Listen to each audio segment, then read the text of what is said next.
Support for Carolina Business Review provided by Grant Thornton. Operating in more than 100 countries, our tax, audit, and advisory professionals specialize in helping companies unlock their growth potential. Blue Cross and Blue Shield of South Carolina, where healthcare is changing for the better. Find out how at ahealthysc.tv. And by Sunoco, a global manufacturer of consumer and industrial packaging products and provider of packaging services, with more than 300 operations in 35 countries.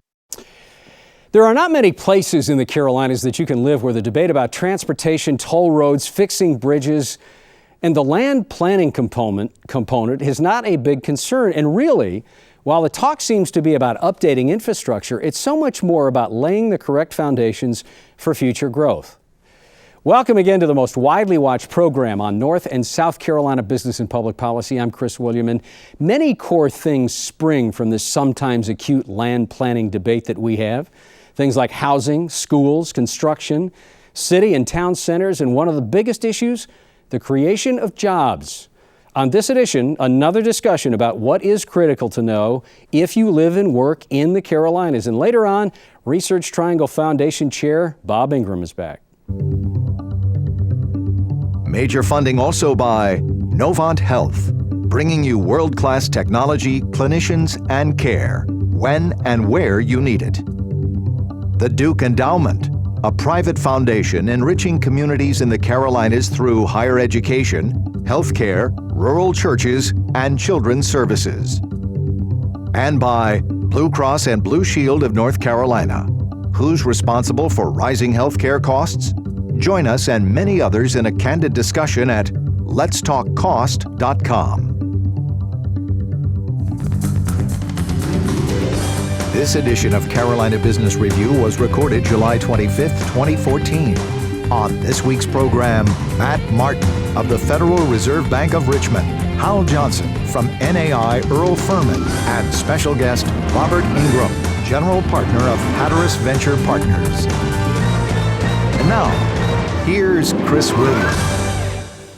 Happy summer. Welcome. Thank you for watching. Hal, good to have you back. Welcome. Great to be back. Thank you. Dr. Martin, nice to see you, Matt. Good Thanks to see for you being too, here. Chris. You know, Matt, we talk about this economy. We're 5 years after 2008, and arguably 2009 was ugly. But once we got traction and really started seeing housing, some modicum of job return, feeling better about indices, and now corporate earnings are just sailing along. People mostly feeling good, but you know, there's still that provisional tone in people's voice when they talk about this economy. Why is that? I think it's changing a little bit. Early on in the recovery, we've got new to legislation, whether it was Dodd-Frank or the Affordable Care Act, and you'd hear people talk about the economy needs to digest that, then we'll move on and growth will pick up. And there were some other impediments as well, but now I think the conversation's focusing more on longer term growth issues. So it's about putting more people to work and the productivity of those workers. Mm-hmm. So we're not putting more people to work in the sense we're not seeing our workforce grow, and some of that's demographic, baby boomers retiring and the like. So workforce growth, there is employment growth, but there's not workforce growth right now. And productivity is a bit of a mystery. It's been pretty slow. There tends to be long-term swings in productivity, and we're sort of in ebb right now. If we want long-term growth to pick up, we need to see productivity start to pick up a bit. Yeah, Hal, what do you worry about? And you know, I know things have been, South Carolina have been wonderful, economic development, all that, but when you hear Matt's comments, same question for you, these provisional language that we use when we talk about the recovery, we still call it a recovery. What do you worry about? Still the hesitancy of people making the decision. And you see that from companies, whether or not they're going to... You mean about capital expenditure? Capital expenditures, or whether or not you're going to have developers build spec development. And it's quite interesting to watch what areas have made the decision to go forward with that type of development and what areas are kind of waiting back to see. That's is it all about just the uncertainty, or is there some policy when it comes to, because you know, one of the underlying themes in everything we talk about, we're going to talk about it on this program with our guests later, so this issue of transportation and infrastructure, because it's much more than that. So is it policy around transportation and infrastructure that's not clear? In some cases, yes, but in other cases, I think it's just the gut of companies looking at what they want to do. Okay. Yeah, I think that's right. I mean, we hear stories from companies. They'll make moves to do capital or hire new staff when they sort of feel that they have to, but they're not gonna get ahead of themselves, and they're not gonna take on something really big that's a little bit more speculative because they're not convinced that the demand's going to be there. And we've seen too many companies wait, and then all of a sudden they need to pull the trigger because orders are piling up and they can't get into a building quick enough. So they end up having more charges on those facilities when they're developing them, or development costs or finance costs, because now they're in a hurry. Jobs. Everyone's been talking about jobs. We need more jobs. Matt, put you on the spot here a little bit. What jobs? What do we need to be doing? I mean, where do we need to be concentrating to grow what jobs? And let me say this. I was watching a commentator who wrote a book about jobs on one of the cable networks. And what he said is, you know, if we looked at jobs as a cake, he said what we're doing now is investing in another layer of frosting, and we're not investing in building the basic cake. So what are those basic jobs? So I think the jobs we want to get are the ones that involve higher skilled labor. That's traditionally what the U.S. has been good at. If you Is look that at in manufacturing? It can be manufacturing. Manufacturing is very healthy across the country, and especially in the Carolinas right now, but it's not manufacturing as we were used to 20 or 30 years ago. It's much more capital and technology intensive, so you're talking about workers that have a higher level of skills, and unfortunately in that sense you don't need as many of them. So you have a significant rebound in what we're producing. I think recently at the national level we're sort of finally back beyond where we were pre-Great Recession, but you just don't need as many workers. Hal, let's switch a little bit here and go in a different direction. Infrastructure, transportation, can't get away from having that dialogue because it means so much more. Absolutely. It means about city centers and towns and people and housing and life and living. You came from upstate South Carolina. You know that area well. You know South Carolina pretty well. One of the issues being debated in Charlotte now is a toll road. The Triangle Transit Authority up in the Research Triangle Park have been battling with what light rail might look like up there. In Greenville, in Spartanburg, in the upstate, they have completed the thing called the Southern Connector. This is a toll road. Is a toll road the right debate to have? Is that the right way to finance the new infrastructure, if you will? Well, I think the toll road in Greenville has been quite an interesting case because it's failed several times. Failed to open or failed? No, it's failed in producing model? the revenue model in order to make it work. And so they've had to restructure it several times. The idea is a good idea, but I think you can't cut yourself short if you're going to make it a toll road. You have to add in the other bells and whistles that attract everyone there, or make sure that the route is going to connect to the destinations that you seek. In the case of light rail, look what's happened inside Charlotte. When you put in the light rail system, look at where the major development's happening. It's along that corridor. And look at where the people want to live and work and play. The same thing with RTP. Should they be able to connect the 3 universities? Should they be able to connect the centers in which people live and where they're going to work?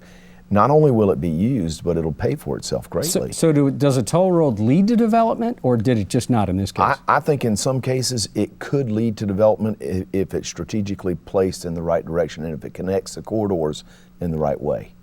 You know, Matt, the Fed normally is very big in monetary policy, but when you hear the debate, you live in the Carolinas, you work in the Carolinas, there aren't many metros that don't have transportation issues. How do you come down on this issue, whether it's toll roads or transportation?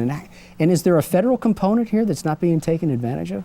So toll roads could be a solution. I think the record on them is mixed. There are places where it's done right and it's worked very well, and the basic economics make sense. If congestion's an issue, you try to internalize that cost by pricing it and try and Right. push traffic elsewhere. The broader question around infrastructure, I think, is an interesting one because certainly on the economic development side, you hear that mentioned frequently as an important element to relocation decisions. And so I think on that, we're talking more the highways where it's as opposed to the local commuting congestion. I think probably we're much better situated in a lot of the Carolinas on that count. There's a great example with Georgia 400 in Atlanta. And they actually kept the toll on the road a lot longer than it needed to, and many of the citizens were upset about that. But the idea is let's connect an area that's the fastest growing area inside the Atlanta belt, or outside the Atlanta belt in this case. And they set a toll road in place, and supposedly at the point of time in which it paid for itself, and they had enough monies in reserve to take care of maintenance, they would end the toll. If you have a case like that in which you can see, and there's a period of time, most people don't mind investing in something that's going to make their life easier. Well, clearly, more to this debate. Thanks, guys, for weighing in on that. Next week on the program, Dale Falwell is Assistant Secretary of Commerce, but is responsible for the North Carolina Employment and Security Commission. He'll be back on this program next week. And then in 2 weeks, we have our panel of mayors once again joining us. They are from High Point in North Carolina. The Honorable Bertina Sims. From Columbia, Stephen Benjamin will be back. Asheville Mayor Esther Mannheimer, and then Florence Mayor Stephen Wakila is also on that panel. For the last 50 years, North Carolina's Research Triangle Park has been a national model for how to get progressive planning and development done right. But with a fairly tired design and new innovations that challenge its old model, what does the venerated community do for its next act? Well, our special guest is no stranger to controversy and leadership, all rolled into one as former vice chair of the pharma giant GlaxoSmithKline and numerous senior leadership roles in North Carolina. He now leads RTP's Research Triangle Foundation that is wrestling with just that question. We welcome back from Hatteras Venture Partners, as well as the Research Triangle Foundation Chairman, Bob Ingram. Mr. Chairman, welcome to the program. Thank you, Chris. Great to be back. Thank you. Just when you wanted to slow down, you take a job like this. Wow. So, Mr. Chairman, Research Triangle Park, as we all know, has been a model for the last 50 years for many people. And now comes a time for more than a makeover. So, Bob, you got the eyes of certainly the nation and developers watching you. What do you do for the next act? How do you get this right? And how do you get everybody around the table believing what you believe? Well, Chris, first of all, as you said, RTP has been a phenomenal success. It's a proud brand. I think it's fair to say it transformed North Carolina over the last 50 years in many ways economically. And what we recognize is we can't rest on that proud history. We need to recognize we live in a different time with different demands and, frankly, different market forces as far as how people want to live, work, and play. And listening to Hal and to Matt, what we're trying to do now, and we're off to a great start thanks to Bob Giolis, our CEO and leader, is to transform the park, building on the success of the large companies that came to the park over the last 50 years and have been an engine of growth, but recognizing that today we have 195 companies in the park, Chris. Over 60% of those companies have 20 employees or fewer. And what's fueling the growth of not only the park, but our country, is small companies who are adding jobs and who are building their businesses. And as we listen to those small business founders and leaders, what they want is a place where their employees, knowledge-based workers, these are higher skilled, generally science, technology type workers, who can come in, who can walk out of their office at a coffee break or at lunch and interact with another knowledge-based worker by physical contact at a Starbucks or at a restaurant. And we're creating, starting with Park Center, where we bought the old Governor's Inn, and we're developing on that site the new Park Center. And in the next 3 years, we will have people walking down that main street in a town center environment where these companies will be located and will be surrounded where their employees can actually live and either walk or bicycle to work. And we've had great response, not only from our lead development partner, Hines, world-class developer, but a lot of other local and regional developers indicating strong interest to work with us. And I must say, they had great cooperation from both local and state government supporting this investment and understanding that if we get this right, this will continue to make RTP not just a viable brand, but an economic engine for our region and our state. Matt? So you're going to get the physical geography laid out, and I'm thinking about the other elements that will make these young, smaller companies successful, and the financing is one that always seems to come to mind, and these stories about can we get direct flights from the Triangle to Silicon Valley? Right. Is that picture changing? Are the connections to the financing element somehow evolving? They are, Matt. I would say personally they're developing. They could develop faster. You cite a good example. I'm a venture capitalist, and if there's one thing we need, in my judgment, in our region, it's more early stage venture capital. And as you know, Silicon Valley is home base for venture capital, and I have a lot of friends on Sand Hill Road, and they used to say, well, it's hard to get there. Well, no, it isn't. There's direct flights nonstop to both Charlotte and to Raleigh-Durham. And when you think about NIH grants as one measure of the quality of innovation, we stack up very well with both Silicon Valley, the Bay Area, and Boston. But when you overlay on that venture capital, we're not in the same game. Would you have I'm sorry to interrupt you, would you have the same ranking in NIH grants if you did not have the research universities close by? No, we wouldn't, Chris. And so they're critical. And they're absolutely critical. They have been, as you know, Chris, they were the genesis of the park in the first place. The fact that you had those three world-class universities, NC State, UNC, Duke, all right there, and the park sits right in the middle. All three chancellors, presidents serve on our board. They're very involved. They've all made commitments to put the universities into the park in a meaningful way. And we think that will also be a generator, if you will, of not only talent, but investment. Do you see the universities working with the collaborative plan in encouraging the students, the up-and-comer workers, to be a part of your future planning? Hal, I think that's the key word, collaboration. It is a contact sport, as you and I know. Yes. And a phrase that our mutual friend Bob Giolis uses. Yes,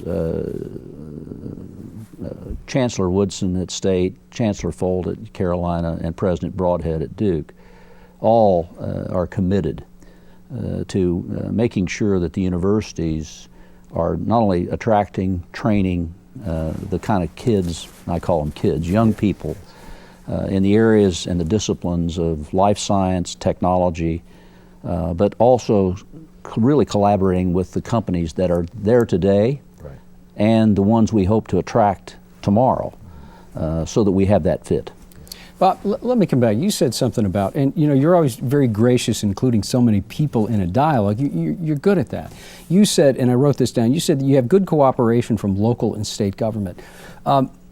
We've got a General Assembly that right now, one of the biggest challenges, at least if you're a county, the big 5 counties in North Carolina, you've got, some people have said it's imperialism from Raleigh, but you've got a General Assembly that's trying to put a cap on counties being able to raise some sales tax. Now that, it sounds good, but you also have these ring counties around the Big 5 in the rural areas that will feel that effect as well. So that's the first thing. And then the second thing is you've got a General Assembly that doesn't seem to be getting along well. So how do you, if you get them to nod to say it's good, but then you've got a little bit of blowback or headwind because of the policies they're talking about, how do you get what you need?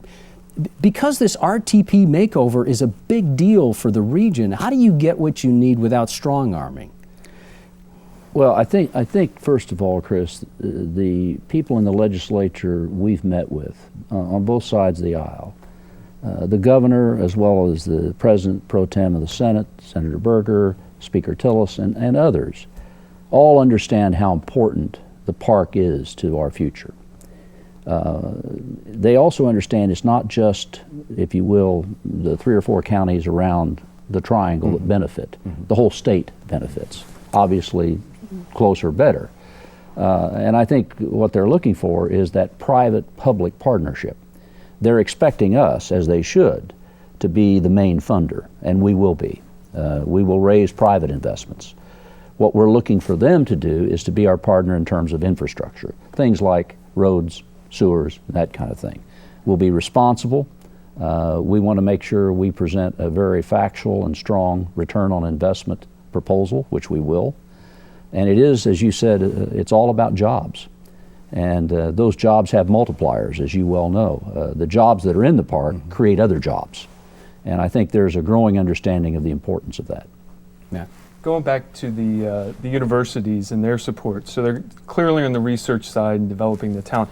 Is it enough to have those 3 universities? Does that provide the pipeline? So a lot of communities that are looking to growth are talking about workforce development from top to bottom. Does that enter into the picture at all? It does, Matt. I mean, we start with the strength of those 3 universities, but obviously there's other community colleges which are training a lot of the workers of both today's economy and I think even more so tomorrow's economy.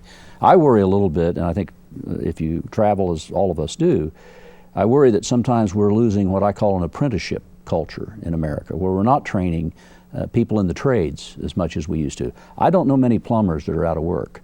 I don't know many electricians that are out of work, just to use those 2 as an example. In our area, because of the success of the biotechnology, pharma business, we have a good program with some of the community colleges to train manufacturing people to work in those kinds of environments, life science, technology. I think it's not going to create the number of jobs that the old industries of textiles, tobacco might have, but they're going to be better jobs. And the key is to get everybody aligned along that way. It's interesting. We talked earlier about the brand of RTP, and RTP is known, around the world, even more so than our larger cities. You couldn't say Columbia, South Carolina, or Charlotte in China, and most people don't know where they are. But RTP, everyone knows RTP. How is the transition that you guys are going through, looking at new industrial strategies and targeted strategies? How do you leverage that with the brand of RTP to open the door on a global basis more so than you have? Well, we recognize, Hal, that we're in a global competition. I mean, when RTP started, it was maybe one of the first real technology parks. Obviously, there's a lot of, if you gave truth serum to every governor I've ever met and said, would you like to have an RTP? They'd all say yes. Yes, that's right. And we recognize that we have more competition, not only nationally, but globally. And I think what we want to do is not only tout the success of the park in the past, but accurately convey our commitment to this new model that we're developing, which will make the park not only attractive, and by the way, we're proud of our big companies, and we want them to not only stay, but grow. But we also want to make sure that a startup company or a small company, Hal, isn't intimidated thinking you have to be a big company to come to the park. And that's where we think having these town centers, as I'll call them, where we're going to actually be very competitive in terms of giving startups very good pricing on space, recognizing that if we get them there and as they grow, the payback is real. Do you think there's any concern in Durham and Raleigh that huge sucking sound for town center will end up going to RTP and losing some of the hipper neighborhoods in both? It's a great question, Chris. We want people to come to North Carolina. And if they choose to go to the American Tobacco campus in downtown Durham, that's great. And it's, as you know, been a terrific success. The same is true with the Centennial campus in Raleigh. The same will be true with Carolina North in Chapel Hill. More choices, the better. We think the park will only add to, if you will, the attraction to come to that region. I'm sure you saw just this week Forbes ranked Raleigh number one in terms of a place to grow businesess. That's great. I don't think we should try to compete as Raleigh versus Durham or Durham versus Raleigh because we won't win. We should compete selling the whole region and frankly the whole state. Yeah, so in about 30 seconds left, what's the biggest challenge you have right now to make this a reality? Is it fundraising? And literally in about 10 seconds. I think the investment challenge is the most important, Chris. And we're encouraged there. As I said already, we're off to a great start with Hines. We have great interest from other developers. Yeah. And I think we have a real commitment from government, local and state, to be our partners. Bob, thank you. They got the right horsepower on the board. Good luck. Thank you, going Chris. forward. Thank you. Hal, welcome back. Good to see you. Matt, good luck at the Fed with all that bond buying. We're glad you're there. Until next week, I'm Chris William. Have a good weekend. Major funding for Carolina Business Review was provided by the Duke Endowment, a private foundation enriching communities in the Carolinas through higher education, healthcare, rural churches, and children's services. Blue Cross and Blue Shield of North Carolina. Who's responsible for rising healthcare costs? Join us and many others in a candid discussion at letstalkcost.com. Grant Thornton. Operating in more than 100 countries, our tax, audit, and advisory professionals specialize in helping companies unlock their growth potential. Novant Health, bringing you world-class technology, clinicians, and care, when and where you need it. Sunoco, a global manufacturer of consumer and industrial packaging products and provider of packaging services, with more than 300 operations in 35 countries. Blue Cross and Blue Shield of South Carolina, where healthcare is changing for the better. Find out how at ahealthysc.tv. And by viewers like you. Thank you. Promotional consideration provided by Business North Carolina Magazine. For more information, visit carolinabusinessreview.com.